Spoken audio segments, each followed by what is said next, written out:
My breakout session.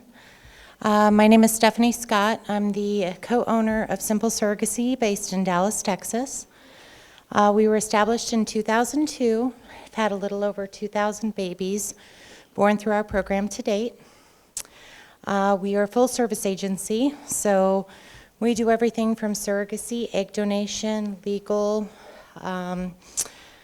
pretty much everything that has to do with surrogacy and egg donation in the United States completely. We do about 70 to 80 cases per year. About maybe 50 to 60% of those are international clients. We do have Chinese liaisons working for us that do not only coordination but translation.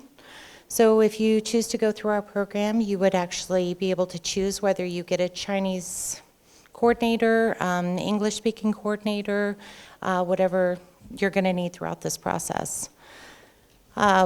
We also help with the passports at birth. So in the United States, most of our intended parents internationally are matched in the state of Texas. Texas is a pre-birth order state, which allows 2 men to go on a birth certificate. If you're a single intended parent going through the program, you can also get a pre-birth order, which only puts 1 parent on the birth certificate, and there's no surrogate listed. What else can I tell you? The whole process from start to finish through our program is averaging about 17 months total. That's from the time that you sign up with our program to the time that you're actually having a baby and heading home with it. We do require our international parents come into the United States 3 times. Your first visit is going to be to meet with your surrogate, meet with your coordinator from the agency, meet with your medical facility, meet with your legal team, and that's about a 3-day process for your first visit. Second visit is going to be for the 18 to 20-week ultrasound. So your surrogate has already been confirmed pregnant. You're coming in to do the ultrasound. You'll be able to see your baby on video, fingers, toes, meet with your surrogate and spend some time with her. And then the third visit, we do require you come get this child when it's born. So length of time for the birth, you're going to be looking at 2 to 3 weeks in the United States. It's about 6 to 7 days after the birth that we get the birth certificates, and about 4 days after that we get passports, and we usually wait a week to get medical clearance from the doctor in order for you to fly home internationally. Is there any questions that I can take at this time?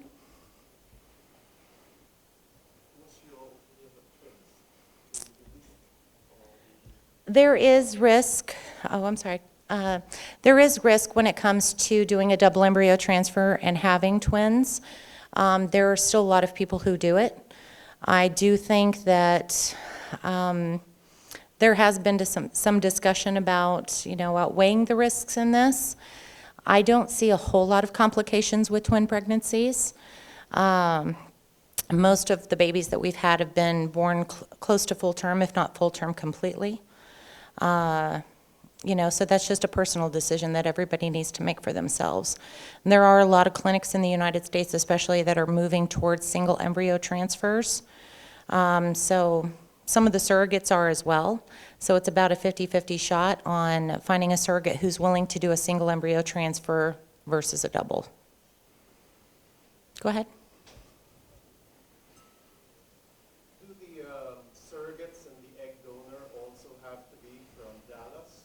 No, not at all. We have actually surrogates all over the United States. As long as they're in a state that is pre-birth order friendly, then we match them there. I would just say that we have a majority of our surrogates in Texas because we're based there. Our egg donors are scattered throughout the United States, so it doesn't really matter where your egg donor's from. Your surrogate's going to have more medical appointments than the egg donor is. So wherever your egg donor is, we set her up with a monitoring clinic near her so she doesn't have to travel so often. Any other questions for me? Everyone's saying so how amazing. So can you share how worst case scenario? Worst case scenario financially? The whole process? Really, it just comes down to getting you pregnant the first try. If you deal with a reputable medical facility that has high success rates, the chances of you getting pregnant the first try are going to be extremely high. Some of the clinics that we work with have a success rate upwards of 87% when using an egg donor. So 80% or 87% of the time, most parents get pregnant the first try, and that also ends in, a live birth. Transferring 1 versus 2 is about the same these days. It didn't used to be when we first started in 2002. They were doing a lot of embryo transfers, like, for instance, as a surrogate myself, my first transfer, I had 4 embryos transferred into me, and that was in 2004. So right now, I don't see a whole lot of difference as far as becoming pregnant the first try versus 1 versus 2. Worst case is usually bed rest. We don't see a whole lot of that, but it does increase average costs in the end. So we do cap our surrogate compensation bed rest to 3 months, which is viability in the United States. You have to make it to 23, 24 weeks in most states to consider a viable pregnancy. Most bed rest, on average, we see 1 to 2 weeks, and that's it.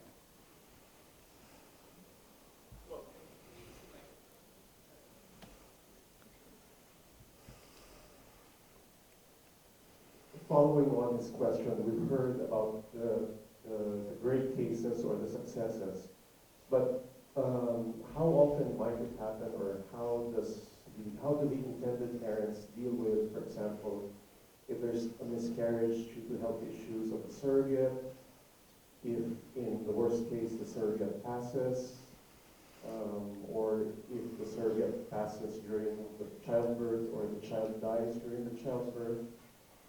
How are those dealt with by the intended parents and the agency? Well, for starters, when it comes to miscarriage, most miscarriages on average happen before 12 weeks of pregnancy, before you get out of the first trimester. When those happen, we start over. We do another transfer. Doesn't usually necessarily have anything to do with the surrogate. It's, it could be egg quality, embryo quality. So we would just start over at that point. It depends on your reproductive endocrinologist whether we would change surrogates or not. If they think it's embryo related, then we would start over the embryo process or choose another embryo to transfer. If they believe that it's surrogate, we would match you at no extra charge and just begin the process again. Now, let's say it was a late-term miscarriage. Late-term miscarriages, it depends on whether it has something to do with the surrogate as well, but we usually do not continue on with a surrogate if it was a late miscarriage, just because we don't really know. So at that point, if you did have a late miscarriage, surrogate compensation would stop. Surrogates in the United States are not compensated to give you a child. They're compensated to carry your child. It's pain and suffering, compensation. So as long as they're carrying the child, then they receive the compensation. If they stop carrying, it ceases at that point, and then you would start over again. Anybody else with any questions? Okay.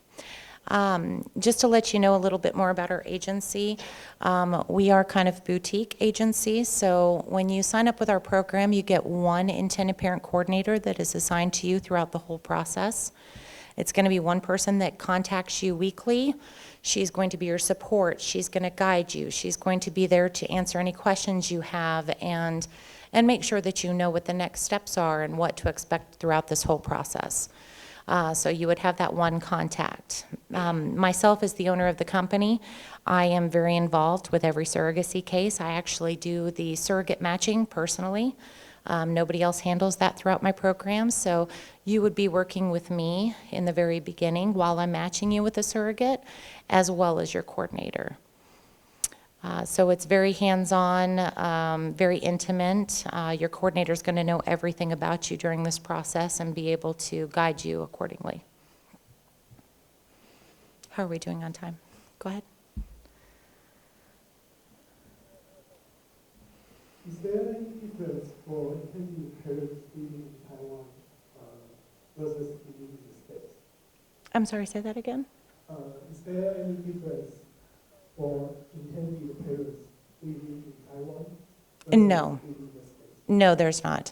I mean, we work with intended parents everywhere. I've dealt with just about every country as far as intended parents go. The process is pretty easy in Texas especially, because we do pre-birth orders, both for gay couples, both for single intended parents. So when your child is born, the judge has already signed off that you are the legal parent of that child that's going to be born, and that happens about halfway through the pregnancy. So when your child is actually born, your name goes directly on the birth certificate. There's no waiting period or anything. It happens day one, and we pick up the birth certificate about a week later.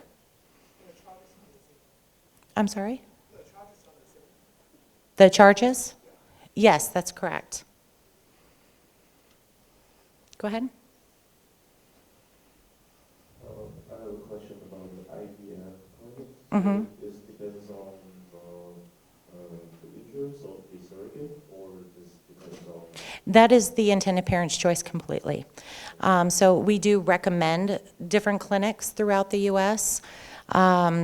I'm one who tries to keep costs low as much as possible for intended parents. This is already a very expensive process. So I usually try to match intended parents with surrogates in the same state. Going out of state to a clinic that is distant from your surrogate can really increase the cost of this, between $4,000 to $8,000 on average.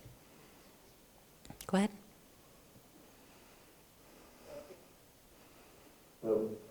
If the judge has signed off on the birth or and that you're both parents, does that mean that the child already carries the nationality of the parents, or? Not exactly. It really just depends on in different countries. But like I said, we are a full service agency, so we always put our international intended parents in touch with an attorney in their country. That way you've got an attorney in the United States and also one to the country you plan to take the baby home to. All right. Anybody else? Okay. As far as the birth itself, if you do this in the state of Texas, your coordinator will actually be at the delivery. So she'll be there to talk to the social workers, make sure that the birth certificate is filled out. Like I said earlier, we get a birth certificate 6 to 7 days after birth. Passports are usually issued about 4 days after that. You get your doctor's waiver basically to travel with the baby within a week after that, and you're on your way home. Go ahead. What if the trial is not that successful at the first time, and how the cost, how will you refund it, or you can charge less for the second time? Simple Surrogacy does not actually charge you anything else for our agency fee. The fee that you pay in the beginning is good until you have a child born and are taking it home. So our fee is, there's no hidden costs, there's no additions, anything like that. Now, let's say your first transfer at the fertility clinic did not work. At this point, you would have already had embryos created. Hopefully with those embryos, you already have some available that are frozen to do a second embryo transfer. On average, a second embryo transfer in the state of Texas is about $6,000 to $8,000, plus the cost of medication, which is usually anywhere between $1,500 to $1,800. So you would have to go through another transfer, pay those fees, and then we would just hope for the best. But as far as our fees, and you wouldn't have compensated your surrogate or anything at this point. Compensating surrogates doesn't even start until they're pregnant and we have a viable heartbeat. Okay, I think that they're about to kick me out of here, but thank you for coming to my breakout session, and if you need any more program information, please stop by my booth. Thank you.